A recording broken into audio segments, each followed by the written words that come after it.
Bismillahirrahmanirrahim. Assalamualaikum warahmatullahi wabarakatuh. Hamdan wa syukran lillah, salatan wa salaman ala rasulillah wa man tabi'a sunnatah. Wa ba'du, jamaah salat zuhur yang saya muliakan, semoga dimuliakan oleh Allah Subhanahu wa taala. Bersyukur kita kepada Allah dengan mengucapkan hamdalah, alhamdulillahi rabbil alamin. Berselawat kita kepada Nabi kita Muhammad sallallahu alaihi wasallam. Allahumma salli ala sayyidina Muhammad wa ala alihi wa ashabihi wasallim. Jamaah yang dimuliakan oleh Allah Subhanahu wa taala, saya awali tausiah zuhur ini mengutip hadis Nabi kita Muhammad sallallahu alaihi wasallam. Hadis ini ada dalam kitab Al-Mustadrik lil Hakim, kitab hadis karangan ulama ahli hadis, namanya Imam Al-Hakim. Bersumber dari Sahal bin Sa'ad radhiyallahu anhu. Kata Sahal bin Sa'ad, semoga Allah meridhoinya, Ja'a Jibrilu alaihi salam ilan nabiyyi sallallahu alaihi wasallam. Satu waktu pernah datang kepada Nabi kita Muhammad sallallahu alaihi wasallam malaikat Jibril alaihi salam. Nabi yang paling sering dikunjungi oleh malaikat Jibril adalah Nabi kita Muhammad sallallahu alaihi wasallam. Namun ketika Jibril datang kepada Nabi kita Muhammad, jarang sekali dengan wujud yang asli, karena wujud asli malaikat Jibril itu sangat besar sekali. Hanya 2 kali Nabi Muhammad Allah izinkan melihat wujud asli malaikat Jibril. Pertama, ketika menerima wahyu yang kedua. Disitulah dikatakan oleh Imam Ahmad dalam hadis rawahu Ahmad dalam kitab tafsir Ibnu Katsir, bahwa malaikat Jibril itu lahu situna janahin, memiliki 60 sayap. 60 sayap ini saking besarnya menutupi cakrawala. Ketika Jibril datang menerima wahyu yang kedua, Nabi melihat langit itu tertutup oleh sayap malaikat Jibril, saking besarnya. Maka jarang Jibril datang dengan wujud asli kecuali 2 kali. Yang kedua, ketika Nabi Isra wal Mi'raj, ketika Nabi Mi'raj naik ke langit di Sidratul Muntaha, Allah pertemukan lagi dengan malaikat Jibril dengan wujud yang asli. Selain itu tidak pernah dengan wujud yang asli, jamaah yang dimuliakan oleh Allah Subhanahu wa taala. Dan perlu diketahui juga bahwa malaikat Jibril itu sangat besar, tapi ada malaikat yang lebih besar dari malaikat Jibril. Dalam riwayat dikatakan seperti itu, yaitu malaikat Israfil, peniup sangkakala, trompet pertanda kiamat. Dalam Al-Quran Az-Zumar ayat 68 Allah katakan bahwa sangkakala itu ditiupkan 2 kali saja oleh malaikat Israfil. Israfil ini saking besarnya dia membelakangi dunia, karena kalau dia menghadap dunia sekali saja dia bernapas, kiamat dunia ini. Saking besarnya. Wa nufikha fis sur, kata Allah dalam Al-Quran, dan ditiupkan sangkakala, ditiupkan trompet, fasa'iqa man fis sama'i wal ar, maka matilah orang-orang yang ada di langit dan di bumi, illa masya Allah, kecuali ada beberapa orang yang Allah kehendaki tidak mati. Jadi tiupan yang pertama mati semua orang. Tsumma nufikha fihi ukhra, ditiupkan sekali lagi, faizahum qiyamun yanzurun, maka terjadilah hari berbangkit. 2 kali saja. Maka kita bersyukur bahwa di Pekanbaru ini belakangan ini rasanya 2-3 tahun terakhir ini kalau memasuki akhir tahun atau tahun baru, sunyi anak-anak kita meniup trompet. Saya jalan dari Panam sampai kemari, saya tak menemukan orang yang menjual trompet, entah karena tak jumpa atau wallahu alam, tapi tidaklah seperti tahun-tahun sebelumnya. Kita bersyukur kepada Allah karena dakwah itu sampai. Mudah-mudahan nanti malam tidak ada orang-orang yang mubazir berlebihan dengan kita umat Islam. Kalau yang lain terserahlah urusan mereka. Tapi kita umat Islam tidak ada yang berupaya untuk melakukan hal-hal yang mubazir seperti menyalakan kembang api dan segala macam, karena memang juga tak dianjurkan dalam ajaran agama kita. Tahun kemarin kami mengadakan di Pekanbaru ini 3 tablik akbar di beberapa masjid. Jadi dari satu masjid ke masjid yang lain jalannya sunyi, ditambah lagi hujan. Artinya apa? Memang dakwah lewat mulut para dai, mubaligh, kemudian media sosial, akhirnya dakwah itu sampai. Nah, malaikat Israfil itu Bapak Ibu sekalian 2 kali saja. Dulu anak-anak kita ini bukan 2 kali, berhari-hari meniup trompet tuh. Maka bersyukurlah dan larang anak cucu kita meniupkan itu, karena nanti takut pula terpancing malaikat Israfil. Nanti ditengoknya orang Riau niup trompet kan, orang Indonesia niup trompet, dunia niup trompet, nah, nanti terpancing pula dia, diambilnya trompet dia kan, ditiup, adalah selesailah kita semua kan. Nah, untungnya itulah ya. Bapak Ibu yang saya hormati, saya muliakan, ketika Nabi didatangi oleh malaikat Jibril, kata malaikat Jibril, "Ya Muhammad, hai Muhammad." Jadi malaikat Jibril dalam hadis ini tidak manggil gelar, tak pakai Rasul, tak pakai Sayyidina, tak pakai Nabi, dia langsung Muhammad. Boleh. Kenapa? Karena yang manggil malaikat. Sahabat-sahabat Nabi memanggil Nabi dengan ya Rasulullah, ya Nabi Allah. Kalau malaikat Jibril boleh memanggil ya Muhammad. Kenapa? Karena malaikat Jibril itu teman Nabi. Dan yang kedua, dia malaikat. Kita ini bukan teman Nabi, bukan pula malaikat. Maka beradablah kepada Rasul sallallahu alaihi wasallam. Ingin menyampaikan satu hadis, menyebutkan nama Nabi, pakai gelar Nabi itu. Rasulullah mengatakan, boleh. Nabi Muhammad bersabda, silahkan. Bahasa awak boleh juga. Baginda Nabi bersabda, atau Sayyidina Maulana Muhammad bersabda. Itu adab kepada Rasul sallallahu alaihi wasallam. Ibnu Abbas katakan dalam kitab Muhammad sallallahu alaihi wasallam Insanul Kamil, la taqulu ya Muhammad.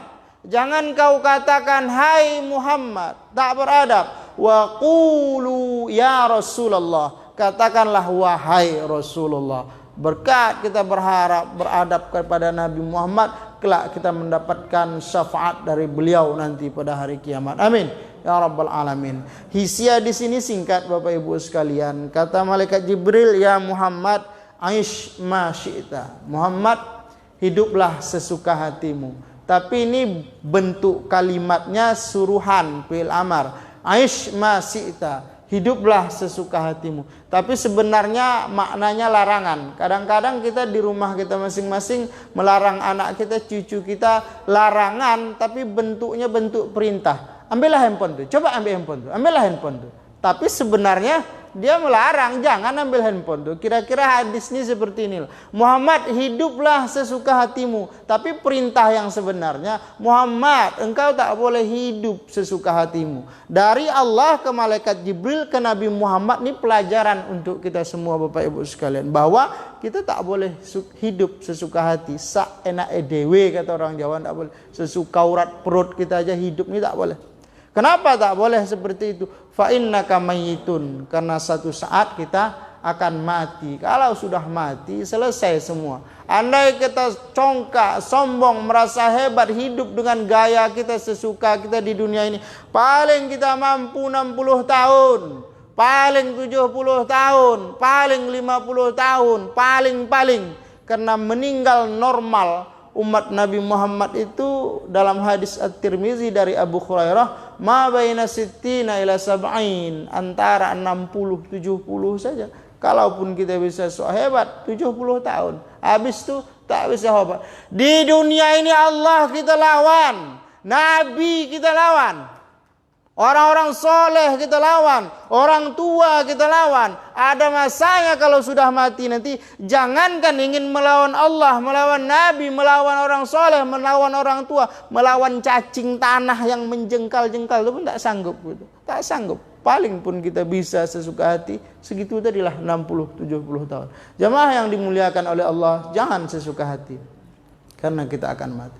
Yang kedua, pesan malaikat Jibril, ya Muhammad, wahbib ma syi'ta, cintailah apa yang ingin kau cintai. Terserah Bapak Ibu sekalian mau cinta apa. Mau cinta dunia ini berlebihan, silakan. Mau cinta harta berlebihan sehingga lupa hak kita kepada Allah, silakan. Mau cinta anak istri secara berlebihan, apapun yang ada di dunia mau kita cinta lebih, silahkan. Tapi ingat, kata malaikat Jibril kepada Nabi Muhammad, fa innaka mufariquh, yang pasti engkau akan berpisah dengannya. Apapun yang kita cintai di dunia ini, semua akan kita tinggalkan. Jadi tak boleh lebih. Ahbib habibaka haunam ma asayyakuna baghidaka yawma ma, kata Nabi. Cintai kekasihmu sedang menjadi musuhmu pada masanya, pada satu waktu. Benci kepada seseorang itu juga sekedarnya saja bisa jadi nanti menjadi orang yang kita cintai. Sayyidina Umar radhiyallahu anhu pernah bencinya luar biasa kepada Rasulullah. Ingin membunuh Rasulullah, dia angkat pedangnya mencari Rasulullah SAW.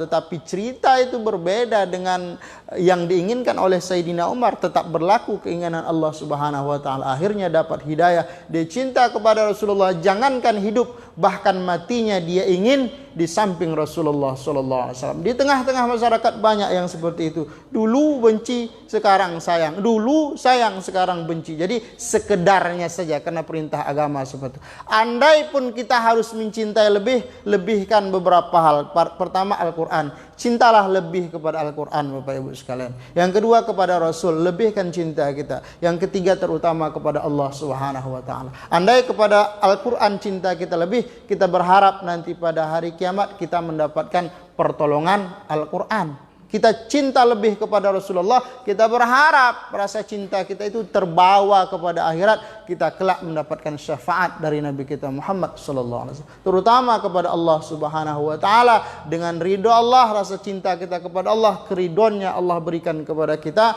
maka kita kelak termasuk dalam golongan ahli surga insyaallah. Kita, anak cucu, keturunan kita, kakek nenek kita bahagian dari ahli surga. Amin ya rabbal alamin. Yang terakhir Bapak Ibu sekalian, sebagai penutup, kata malaikat Jibril, ya Muhammad, wa amal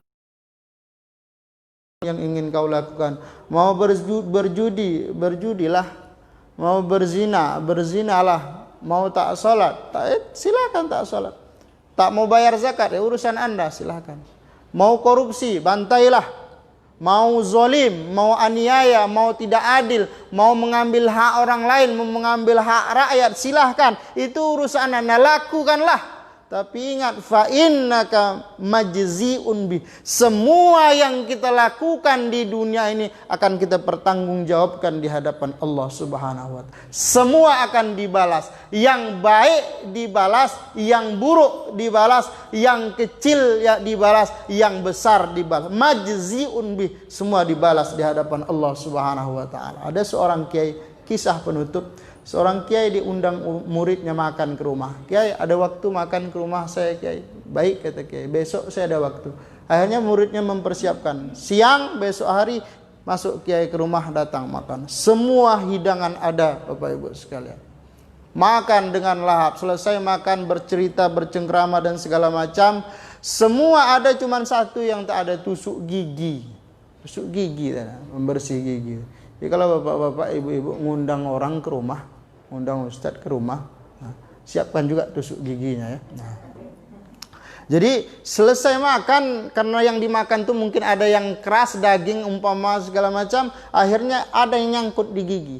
Nyangkut di gigi, mau bersihkan paling dengan tangan atau dengan air minum, karena tidak ada congkel gigi, dongkraknya tidak ada.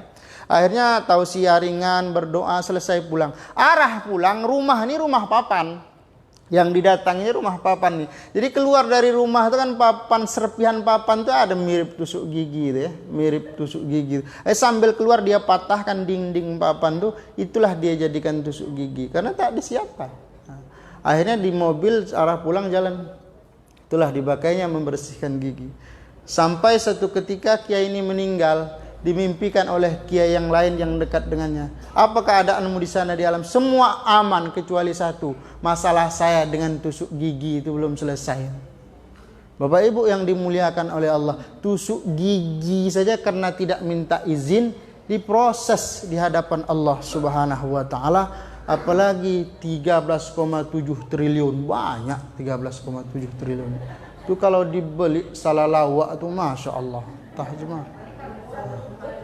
Ngeri itu Bapak Ibu sekalian. Maka apapun yang kita lakukan, sebelum melakukan Allah anugerahkan kita akal. Gunakan akal itu. Baik tidak, diproses tidak nanti di hadapan Allah. Baik tidak. Harta yang kita ambil, yang kita cari, iya kalau itu halal. Kalau haram mampus. Hati-hati.